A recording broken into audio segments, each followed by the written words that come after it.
சுரைக்காய் சட்னி பார்க்க போகிறீங்க. தேவையான பொருள் பிஞ்சா ரொம்பவே எலசா எடுத்துக்கோங்க. ஒரு சுரைக்காய் கூடமே ஒரு கப்பு சும்மா ஒரு 2 கையளவு வேர்க்கடலை எடுத்துக்கோங்க. இது தாளிக்கிறதுக்கு கொஞ்சம், வதக்கிறதுக்கு கொஞ்சம். இந்த கடலைப்பருப்பு, உளுத்தம்பருப்பு, காய்ந்த மிளகாய் தேவைக்கேற்ப, தேங்காய் சில் வந்து ஒரு 2 தான் நான் பொடியாக கட் பண்ணி வச்சுருக்கேன். கொஞ்சமாக புளி எடுத்துக்கோங்க. இப்போ வந்து நம்ம சாதத்தோடுவோம் தொட்டு சாப்பிட்லாம், அதனால் புளி இருந்தால் கொஞ்சம் நல்லா இருக்கும்ன்ட்டு கொஞ்சமாக சேர்க்குறேன். தேவை கிடையாதுன்றவங்க வேணாம், சேர்த்துக்க வேணாம். ஒரு சிலவங்களுக்கு புளி சேர்க்கக்கூடாது, மெடிசன் எடுக்கிறவங்க அவங்களாம் சொல்லுவீங்க. ஆனால் புளி சேர்த்தா கொஞ்சம் கெடாமவும் இருக்கும், டேஸ்ட்டு நல்லாயிருக்கும். அவங்களாம் லெமன் சேர்த்துக்குங்க. ஏன்னா மெடிசன் எடுக்கிறவங்களுக்கு புளி ஒத்துக்காதுன்னு சொல்லுவாங்க, அதுக்காக சொல்கிறேன். இப்போது தேவையான பொருள் பார்த்துட்டிங்களா? வேர்க்கடலை, சுரைக்காய், தேங்காய் பெத்தை, கடலைப்பருப்பு, உளுத்தம்பருப்பு, காஞ்ச மிளகாய், ஒரு துளி புளி, தேவைக்கேற்ப உப்பு, எண்ணெய், கடுகு, அவ்வளோதான். ஆஸ் யூஷுவல் பொருள் தான் எல்லாமே. எளிமையாக கிடைக்கிற பொருளை வச்சு ஒரு ஹெல்த்தியான சட்னி பண்ணி காலையில் பிரேக்ஃபாஸ்ட்டுக்கோ ஈவினிங் டின்னருக்கோ நம்மளுக்கு ரொம்பவே தேவைப்படும். இந்த சட்னி எப்படி பண்ணணும்னு இப்போ பார்த்துக்கலாமா? சுரைக்காயை தோல் சீவிட்டு பொடியாக கட் பண்ணிக்கலாம். மற்ற பொருளெல்லாம் அப்படியே வச்சிடலாம். இந்த சுரைக்காய் மட்டும் நல்லா ஃபீலரில் இப்போ தோல் சீவ போகிறேன்.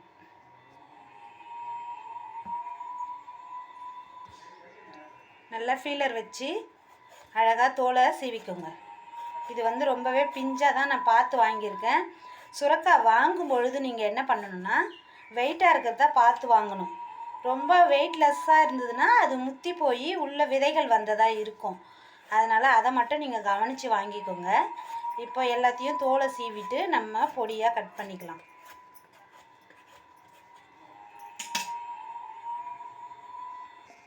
சுரைக்காய் வந்து பாருங்கள் எவ்வளோ மெல்லிஸாக கட் பண்ண முடியுமோ அந்த அளவுக்கு கட் பண்ணிக்கோங்க. இப்போது இதை தண்ணி கொதிக்க வச்சு, ஏன்னா கோல்டு பிடிக்கும் ஒரு சிலவங்களுக்கு, அதனால் ஹாட் வாட்டர் வந்து ஒரு 2 டம்ளர் வச்சுட்டு தண்ணி கொதித்ததும் கொஞ்சமாக மஞ்சள் பொடி போட்டு இதை அலசி எடுத்துக்கலாம். அப்போ இந்த தொண்டை பிரச்சனை, த்ரோட் சளி பிடிக்கிற பிரச்சனையெல்லாம் போகும். அதே சமயம் இது ரொம்பவே நன்மைகள் நிறைஞ்சது. பிளட் சர்க்கிள் நல்லா மெயின்டைன் பண்ணும். நம்மளுக்கு தொப்பை நிறைய பேருக்கு இப்போ பிரச்சனை. டயட் பண்ணுறவங்களுக்குலாம் இந்த சுரைக்காயை இந்த மாதிரிலாம் நீங்கள் டிஃப்ரெண்ட்டாக பண்ணி சாப்பிட்டிங்கன்னா உங்களுக்கு போரிங் இருக்காது. டெய்லியும் சுரைக்காய் ஜூஸ் குடிக்கணும், இல்லை சுரைக்காய் கூட்டு பொரியல் தான் பண்ண முடியுதுன்னுவீங்க. இந்த மாதிரி சட்னி பண்ணிங்கன்னா சப்பாத்தியோடவும் தொட்டு சாப்பிட்லாம், இல்லை சாதம், ரைஸ், ரசம் சாதத்தோட, சாம்பார் சாதத்தோட சைட் டிஷ் மாதிரி வச்சும் சாப்பிட்லாம். இப்போ இதை எப்படி சமைக்கிறதுன்னு பார்த்துடலாம். ஹாட் வாட்டர் நான் வச்சுட்டேன், அதில் போட்டு இதை அலசி எடுத்துக்கலாம். இப்போ பாருங்கள், தண்ணி நல்லா சூடு ஏறிடுது, கொதிக்கிற அளவுக்கு வந்துடுச்சு. தண்ணி ஹாட்டாக இருக்குது ரொம்பவே. அதனால் ஒரு சிட்டிக்கே மஞ்சள் பொடி போடுறேன். ஏன்னா நம்மளுக்கு தொண்டை இன்ஃபெக்ஷன் வரக்கூடாதுன்றதுனால தான். இது ஆன்டிபயோட்டிக். எளிமையாக கிடைக்கிற இந்த சுரைக்காய், இந்த மாதிரி வெஜிடபிள்ஸ் என்னோடய பழைய வீடியோலாம் கூட போயிட்டு பாருங்கள். யூஸ்ஃபுல்லாக தான் நான் போட்டிருக்கேன். நிறைய பேர் இப்போது வெஜிடபிள்ஸ் எப்படி சமைக்கிறதுனே தெரியாமல் இருக்கிறீங்க. இதெல்லாம் ஃபஸ்ட்லேருந்தே இருக்கிற டிஷ் தான். இப்போது இந்த தண்ணியில் இந்த காயை போட்டு நம்ம உடனே அலசி எடுத்துக்கலாம். ஒரு நிமிஷத்துலேயே எடுத்துடலாம். ஏன்னா அதில் இருக்கிற அந்த ஒரு பிசுபிசுப்பு தன்மை போகும். இந்த காய் கட் பண்ணோம்னா ஒரு பால் மாதிரி வரும், அதுதான் நம்மளுக்கு சளியை உருவாக்குறது. நல்லா ஒரு அலசி இந்த தண்ணியில் நம்ம அலசிட்டு தான் காய் கட் பண்ணோம். பட் இந்த மஞ்சள் வந்து எல்லாத்துலேயும் படணும் இல்லையா, அதனால தான் இப்படி நல்லா டிப் பண்ணிவிட்டு நம்ம எடுத்துக்கலாம். ஓரளவுக்கு சளி பிடிக்கிற இது குறைஞ்சிரும் நம்மளுக்கு.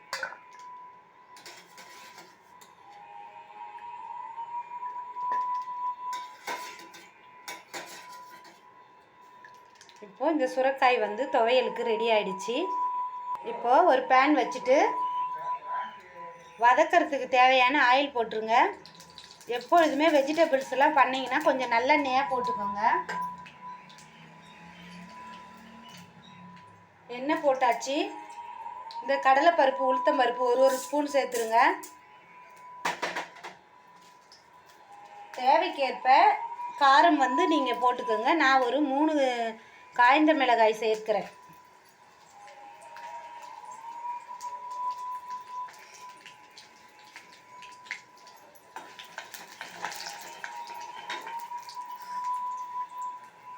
நல்லா நல்லாவே வதங்கிடுது.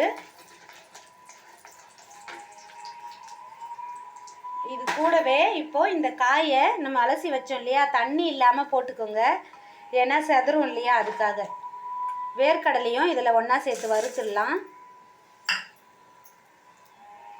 தேங்காய் சீல். நம்ம செட்டிநாடு சைட்லாம் வேர்க்கடலையும் தேங்காயும் இல்லாமல் எந்த டிஷ்ஷுமே மோஸ்ட்லி இருக்காது. அதனால தான்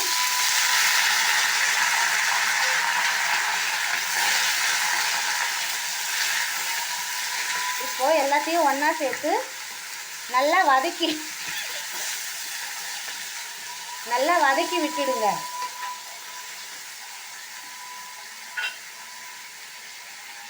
தேவைக்கேற்ப உப்பு சேர்த்துட்டு நம்ம வெஜிடபிள் வதக்கணுன்னா கொஞ்சம் ஸ்டீம் பண்ணணும். அப்படியே நம்ம இந்த எண்ணெயிலேயே மூடி போட்டுட்டோம்னா நல்லா வெந்துடும் நம்மளுக்கு.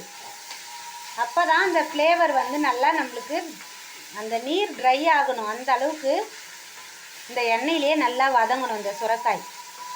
ஒரு மூடி போட்டு மூடி வச்சிடலாம். நம்ம இப்போ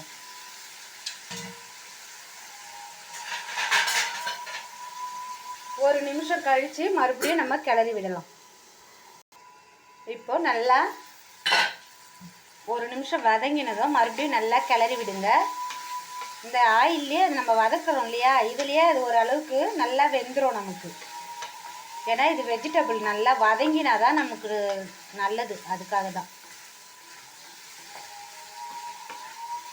சுரைக்காய் ரொம்ப ஹெல்த்தியானதுங்க.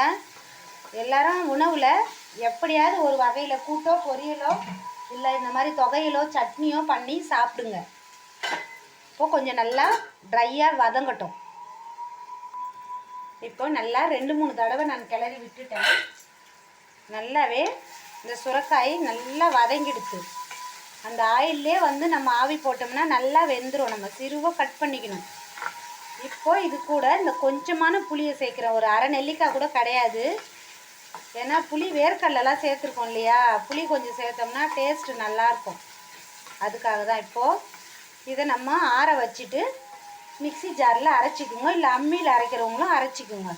அரைச்சிட்டு நம்ம தாளிக்க வேண்டியது தான். இப்போது இதை ஆற விட்டுடலாம். ஒரு 5 மினிட்டு நல்லா ஆற வச்சுருங்க. ஸ்டவ் ஆஃப் பண்ணிவிட்டு ஆற விட்டுருங்க. இப்போது இதை நல்லா ஆற வச்சாச்சு. ஒரு 5 நிமிஷம் ஃபேன் காற்றுல வச்சிங்கன்னா கூட ஆறிடும். சூடாக அரைக்கக்கூடாது நம்ம மிக்சியில். அதுக்காக தான் ஆற வச்சதை இந்த ஜாரில் மாற்றி நம்ம நல்லா ஃபஸ்ட்டு தண்ணி இல்லாமல் ஒரு ஓட்டு ஓட்டிக்கோங்க. அப்புறமா கொஞ்சமாக தண்ணி சேர்த்து உங்கள் சட்னிக்கு எவ்வளோ தேவையோ அவ்வளோ தண்ணி சேர்த்து அரைச்சிக்கோங்க.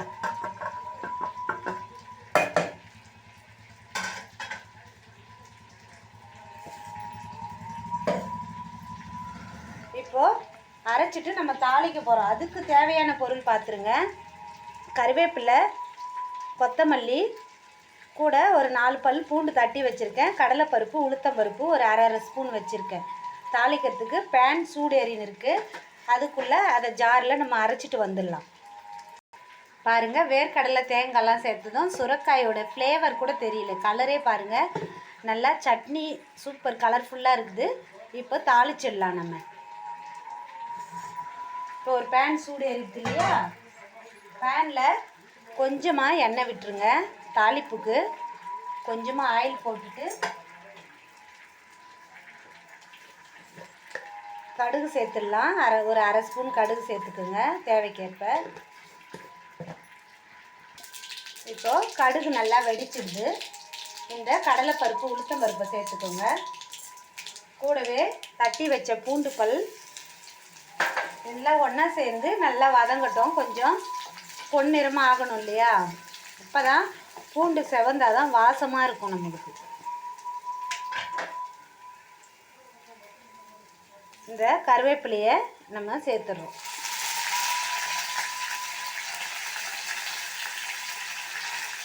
கூடவே இந்த கொத்தமல்லியை நறுக்கி நம்ம போட்டுக்கணும்.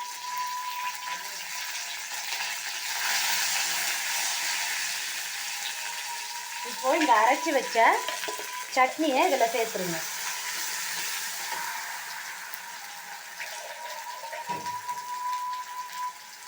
நீங்கள் இதுலேயே சட்னினா கொஞ்சம் தண்ணியாக பண்ணிக்கோங்க. அப்படி இல்லை துவையல்னா உங்களுக்கு துவையல் மாதிரி வேணும் அப்படின்னா இந்த பேனில் தாளிக்கும் போதே நல்லா கிண்டிக்கிட்டே இருந்தீங்கன்னா ஓரளவுக்கு கட்டியாக மாறிடும். நம்மளுக்கு திக்னஸ் ஆனதும் நம்ம சாதத்தோடு வச்சு சாப்பிட்லாம்.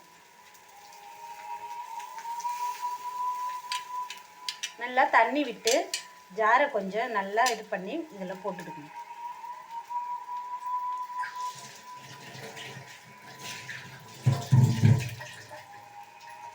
இந்த சட்னி எனக்கு ரொம்பவே பிடிக்கும், சொரக்காய் சட்னி. நீங்களும் இந்த மாதிரி சொரக்காய் சட்னி செய்யுங்க. சாப்பிட்றதுக்கு டேஸ்ட்டும் இது என்ன டிஃப்ரெண்ட் கொஞ்சம் கூட கண்டுபிடிக்க மாட்டாங்க யாருமே. ஆனால் ஹெல்த்துக்கு அவ்வளோ நல்லது. உங்கள் தொப்பையெல்லாம் குறையணும், நீங்கள் ரொம்ப ஆரோக்கியமாக இருக்கணும்னா இந்த மாதிரி ஒரு சொரக்காய் சட்னி செஞ்சு சாப்பிடுங்க. என்னோடய சேனலில் நான் போடுற வீடியோ பிடிச்சிருந்ததுன்னா ஒரு லைக் பண்ணிக்கோங்க. ஃபஸ்ட் டைம் என் சேனல் பார்க்குறீங்கன்னா சப்ஸ்கிரைப் பண்ணிக்கோங்க. அப்போ தான் நான் போடுற ஒவ்வொரு ஹெல்த்தியான டிஷ்ஷும் நீங்கள் பார்க்கலாம். எனக்கும் ரொம்ப சந்தோஷமாக இருக்கும். எதுனா குறைகள் இருந்தால் தயவு செஞ்சு கமெண்ட் பண்ணுங்கள். ஓகே, இப்போ வந்து பரிமாற தயாராகிடுச்சு. நம்ம இட்லி தோசையோட இல்லை சப்பாத்தி பூரிக்கு கூட இது தொட்டு சாப்பிட்லாங்க. டேஸ்ட்டு சும்மா அல்டிமேட்டாக இருக்கும். ஏன்னா நம்ம வேர்க்கடலெல்லாம் சேர்த்துருக்கோம் இல்லையா, வேர்க்கடலையும் ஹெல்த்தியான பொருள் தான், அதனால் சொல்கிறேன். தேங்காயும் வயிற்று புண்ணெல்லாம் ஆற்றும். சுரக்காய் வந்து நம்ம தொப்பை எக்ஸ்ட்ரா ஃபேட்லாம் வந்து குறைக்கும் கண்டிப்பாக. ஓகே, பரிமாறத்துக்கு பாருங்கள். டிஃபனோடு வச்சு சாப்பிட்லாம் வாங்க. பரிமாறத்துக்கு தயாராகிடுச்சு. நான் சும்மா பிளேட்டில் வச்சு காமிக்கிறேன். ஆனால் நீங்கள் செஞ்சு சாப்பிட்டு பாருங்கள். பாய். நெக்ஸ்ட் வீடியோவில் மீட் பண்ணலாம். Bye friends.